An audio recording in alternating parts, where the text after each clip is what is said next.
It is the early hours of June 5, 1944, inside a requisitioned country house near Portsmouth on the southern coast of England, and the air smells of paraffin heaters and wet wool. Under a single hooded lamp, a group of officers leans over a table covered edge to edge with paper. The sheet in front of them is a map of the Normandy coastline, but it is unlike any map most of them have seen before. Every hedgerow is marked. Every drainage ditch, every farm track, every church tower tall enough to hide a German spotter is rendered in fine black contour lines, annotated in a neat American hand. Somewhere off the coast of Colville-sur-Mer, a beach that will shortly be renamed Omaha exists on this paper as a set of precise gradients, tidal timings, and obstacle belts, built not from memory or from pre-war tourist guides but from tens of thousands of aerial photographs taken by men who had flown low and dangerous runs over enemy territory for exactly this purpose. Across the channel, in the German coastal defenses these officers are about to attack, other men are consulting other maps. Some of those maps are excellent, many are not. Some date from the 1930s. Some have been assembled in haste from captured French surveys, hand-corrected, printed on whatever paper stock a beleaguered Reich could spare. This is not a story about tanks or guns. It is a story about paper, ink, and information, and about how a mapping organization that barely existed in 1941 grew, in under 3 years, into arguably the most sophisticated cartographic operation the world had ever seen, one that gave Allied commanders a form of battlefield knowledge their opponents increasingly could not match. Why does a map matter as much as a rifle? Because an army that knows the ground before it arrives has already won half the battle before a single shot is fired, and by the middle of the war, one side was arriving with vastly better ground truth than the other. To understand why this mattered so much, it helps to see how unprepared the United States Army was for the scale of mapping that global war would demand. In the years before Pearl Harbor, American military cartography was a modest, almost sleepy affair. A small reproduction unit within the Corps of Engineers, tracing its roots back to a warehouse at Fort McNair, handled what mapping needs a peacetime army required, which was not very much.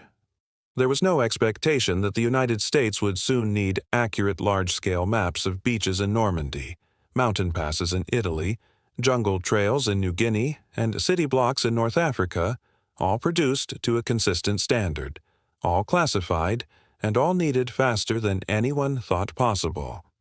When war came, the gap between what existed and what was required became glaringly, almost dangerously obvious. Commanders preparing the North African landings in 1942 found that reliable large-scale maps of Algeria and Morocco were scarce, inconsistent in projection, and often decades out of date, compiled originally by French colonial surveyors for administrative rather than military purposes. Some units went into action relying on tourist literature. General George S. Patton himself would later claim to have planned elements of his advance across France using a Michelin road map, his own reading of the terrain, and an instinct that armor could cross ground that had defeated invading forces for 9 centuries before him. That anecdote is often told as a charming eccentricity. It is better understood as a symptom of a much larger problem. An army about to fight across 3 continents did not yet possess the maps to do it properly. The stakes of getting this wrong were not abstract. An artillery battery firing on coordinates transcribed from an inaccurate sheet could miss its target by hundreds of meters, or worse, strike its own infantry. A landing craft steered towards a beach gradient that existed only on an outdated survey could run aground under fire, or walk troops into an obstacle belt nobody had charted. Air crews navigating by unreliable charts risked running out of fuel over open water or bombing the wrong town entirely. There was also the sheer geographic breadth of the problem to consider. Britain's own mapping organization, the Geographical Section, General Staff, had decades of colonial and imperial survey experience to draw upon, along with existing coverage of large parts of Europe, the Middle East, and Asia. The United States possessed nothing comparable in scope.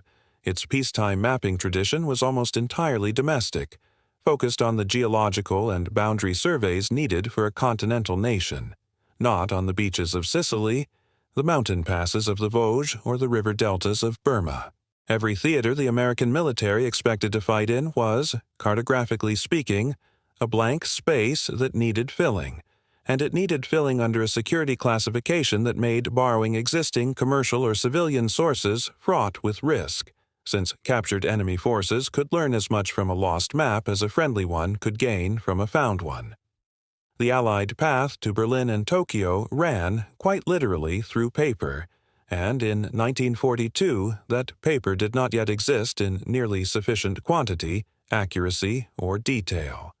Something had to change quickly, and the change that followed would remake how modern armies understand the ground beneath their feet. The response came in the form of the Army Map Service, formally established in 1942 through the merger of the old engineer reproduction plant with the library and cartographic section of the War Department General Staff, based in Washington, D.C.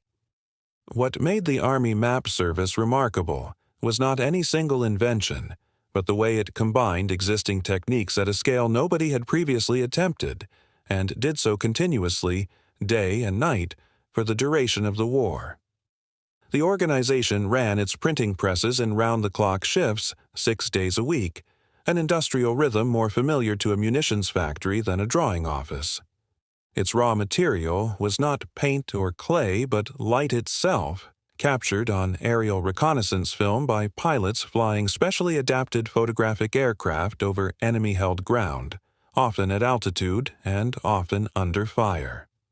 These images were fed into a technique called stereophotogrammetry, in which two overlapping photographs of the same terrain, taken from slightly different positions, are viewed together through an optical instrument that tricks the human eye into perceiving depth, much as two eyes combine to give a person binocular vision. Skilled operators using devices called multiplex projectors could trace contour lines directly from this three-dimensional illusion, converting flat photographs into accurate topographic maps without a single surveyor needing to set foot on the ground being mapped, an enormous advantage when the ground in question belonged to the enemy. Once a map was compiled, it still had to be reproduced by the million, and here the Army Map Service relied on lithographic printing at a scale that dwarfed anything achieved in the previous war. A single operation, such as the invasion of North Africa, required roughly 1,000 different map sheets and around 10 million printed copies. The Normandy invasion alone demanded some 3,000 distinct sheets and tens of millions of copies distributed down to company level, so that a junior officer leading a platoon inland from Utah Beach carried in his map case the same quality of terrain intelligence as an Army commander. Staffing this operation required people, and here the Army Map Service turned to an unexpected workforce. Thousands of women, trained rapidly after Pearl Harbor and known informally as the military mapping maidens, staffed drafting tables, operated presses, and ran photogrammetric instruments, becoming the backbone of an operation that, by the end of the war, had produced roughly 40,000 distinct maps covering some 400,000 square miles of the Earth's surface, printed in more than 500 million individual copies. Precise figures for some smaller or more sensitive operations remain incomplete in the surviving record, and historians continue to work through archival holdings at the National Archives to reconstruct the full picture. But the broad scale of the achievement is not in doubt. It is worth pausing on just how strange this working method would have looked to a mapmaker from a generation earlier. Traditional surveying required a man with a theodolite physically standing on the ground to be mapped, taking measured sightings between fixed points, a process that could take months for even a modest stretch of countryside and was plainly impossible behind enemy lines. Photogrammetry replaced the man on the ground with a camera in the sky and replaced months of field work with hours of laboratory work interpreting what the camera had captured. A useful comparison for scale is to imagine trying to judge the depth of a garden simply by looking at a single photograph of it, which is almost impossible against judging that same depth by looking at two photographs taken a few paces apart and letting your two eyes combine them, which is instantly obvious. The multiplex projector performed exactly this trick mechanically, projecting the two overlapping aerial images through separate lenses so that an operator wearing simple viewing glasses would perceive the landscape rising and falling in 3 dimensions on the table in front of them, along which they could trace a stylus to record precise elevation contours. The finished map sheets themselves were substantial physics, objects commonly around 50 by 60 centimeters, printed on durable paper stock designed to survive damp map cases and repeated folding in the field, using color separations for roads, contours, vegetation, and water that had to be run through the presses in careful sequence, rather like registering the layers of a color photograph. Getting this production chain to run continuously, rather than in the fits and starts of a peacetime drawing office, was itself the innovation, and it required the Army Map Service to think and operate less like a specialist survey department and more like a wartime munitions plant, with shift patterns, quality control, and a supply chain for paper, ink, and film that had to be protected from the same disruptions affecting every other branch of war production. If you are finding this interesting, a quick subscribe helps more than you know, and there is plenty more of this story still to come. The natural comparison, and the one that gives this story its edge, is with the mapping effort of the Wehrmacht, and the picture there is considerably more uneven. In parts of Western Europe, German military cartographers inherited genuinely excellent civilian survey material, particularly in France, where pre-war Institut Géographique National surveys gave occupying forces a solid foundation to build upon, and German coastal defense maps of Normandy and the Atlantic Wall were, in places, detailed and current. The deeper problem lay further east. When the Wehrmacht crossed into the Soviet Union in June 1941 along a front stretching some 2,700 kilometers, its cartographers found themselves relying heavily on pre-war Soviet topographic sheets, some based on surveys dating back to the Tsarist era, supplemented by whatever German intelligence agencies could gather before the invasion and by captured Soviet material seized as the advance progressed. As the front pushed deeper into Soviet territory than pre-war intelligence had ever anticipated, German formations increasingly found themselves operating beyond the edge of reliable coverage altogether, forced to improvise with sketch maps, aerial photographs interpreted under severe time pressure, and whatever fragments of Soviet cartography fell into their hands. There was no single German equivalent of the Army Map Service, no organization combining aerial photogrammetry and industrial-scale lithographic reproduction into one continuously running production line stretching from Washington to the front. German mapping authority was instead spread across several military and civilian bodies without the same degree of standardization. And as the war turned against Germany from 1943 onwards, shortages of paper, printing capacity, fuel for reconnaissance flights, and simply of time compounded the problem further. Compare this with the arrangement on the Allied side, where the American Army Map Service and its British counterpart, the Geographical Section, General Staff, formalized their cooperation through the Loper-Hotin Agreement of May 1942, ensuring that British and American forces worked from consistent, cross-referenced map series rather than duplicating or contradicting one another's efforts. This meant a British artillery officer and an American infantry commander operating in the same sector could, in principle, refer to the same ground using compatible coordinates and symbology, an enormous logistical and operational advantage that historians of Allied cooperation still point to as a quiet but significant contributor to combined operations running as smoothly as they did. It is worth being fair to the German side rather than simply dismissing its efforts wholesale. German military cartography before the war was, in many respects, technically accomplished, and German officers were not short of skilled surveyors or capable printing houses. The problem was less one of individual competence and more one of coordination, resourcing, and sheer geographic overreach. A war fought simultaneously across the Atlantic coast of France, the Italian peninsula, North Africa, the Balkans, and a Soviet front stretching thousands of kilometers placed demands on German cartographic capacity that no single organization, however skilled, could easily satisfy without the industrial reproduction capacity and the aerial photographic reach that the Allies increasingly possessed and Germany increasingly did not, particularly once Allied air superiority made low-level German reconnaissance flights over enemy territory a rare and costly undertaking rather than a routine one. The operational payoff of all this paper became visible wherever Allied forces went ashore or advanced into unfamiliar terrain. Before the North African landings, terrain intelligence teams within what would become the Office of Strategic Services compiled detailed coastal studies, drawing on aerial photography, captured charts and local knowledge, feeding directly into the map sheets issued to invasion planners.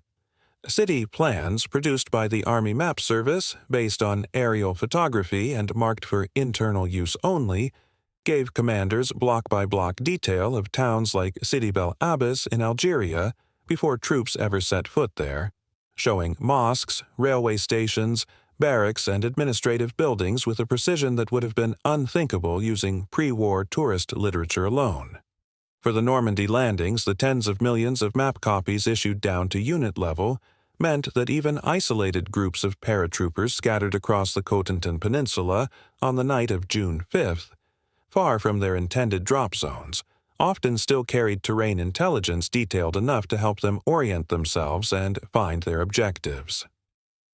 On the German side, by contrast, the historical record left behind is patchier, partly because so much German operational cartography was destroyed, lost, or scattered in the chaos of defeat, and partly because the organizational fragmentation described earlier meant less of it was ever centrally archived in the first place.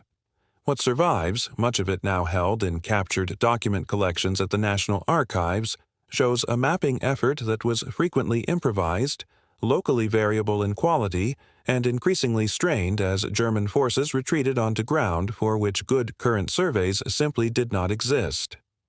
The wider legacy of this quiet cartographic war is easy to underestimate precisely because maps are meant to be unremarkable, functional objects noticed only when they are wrong. Yet the standards and methods pioneered under wartime pressure by the Army Map Service did not disappear in 1945.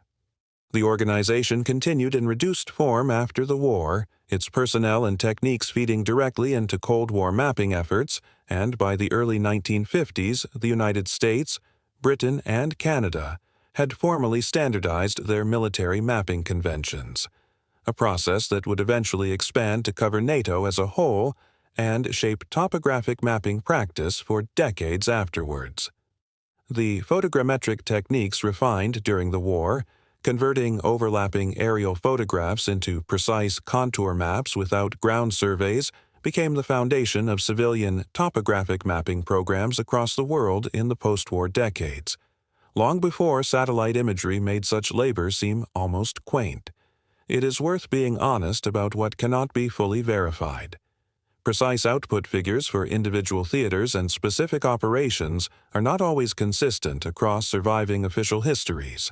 Wartime security classification means some production runs were never fully documented for public record, and comparative studies of German cartographic output remain hampered by the loss and dispersal of German wartime archives. What can be said with confidence is that the disparity in scale, consistency and organization between Allied and German mapping efforts widened steadily as the war progressed, and that this disparity translated into real advantages at the point of contact, in landing craft approaching unfamiliar beaches, in artillery batteries laying fire on distant coordinates, and in infantry officers navigating unfamiliar ground with a folded sheet of paper that told them, with remarkable accuracy, exactly what lay ahead. Surviving examples of Army Map Service sheets can still be found today in the cartographic branch of the National Archives at College Park, Maryland, alongside captured German situation maps that offer a rare glimpse of the war from the other side of the line, together forming one of the more overlooked archival records of the entire conflict. Return for a moment to that requisitioned house near Portsmouth in the small hours before dawn on June 5, 1944. The map on the table is one sheet among tens of millions, produced by an organization that had not properly existed 2 years earlier, staffed in large part by women trained from scratch for work nobody had previously imagined they would do, built from photographs taken by pilots who risked their lives simply to bring back the raw material of contour lines. Across the water, in bunkers and command posts scattered along the Atlantic coast, other officers consult other maps. Some good, many patchy, stitched together from whatever survived the retreat from more distant fronts and the ever-tightening constraints of a losing war economy. Neither side would have called what they were doing a battle of cartography. Nobody wrote home about a particularly fine multiplex projector. But in the quiet, unglamorous business of knowing exactly where the enemy's obstacles lay, where the tide would be at what hour, and which hedgerow concealed which gun emplacement, one side increasingly knew, and the other, increasingly, did not. Wars are won by soldiers, by aircraft, by industrial output measured in tanks and shells. They are also won, less visibly, by the accuracy of the paper each soldier carries folded in his map case. The Army Map Service never fired a weapon and never claimed a headline. It simply made certain that, sheet by sheet, print run by print run, the men going ashore knew the ground better than the men waiting to stop them. That, in the end, is its own kind of victory. Quietly printed, quietly distributed, and quietly decisive.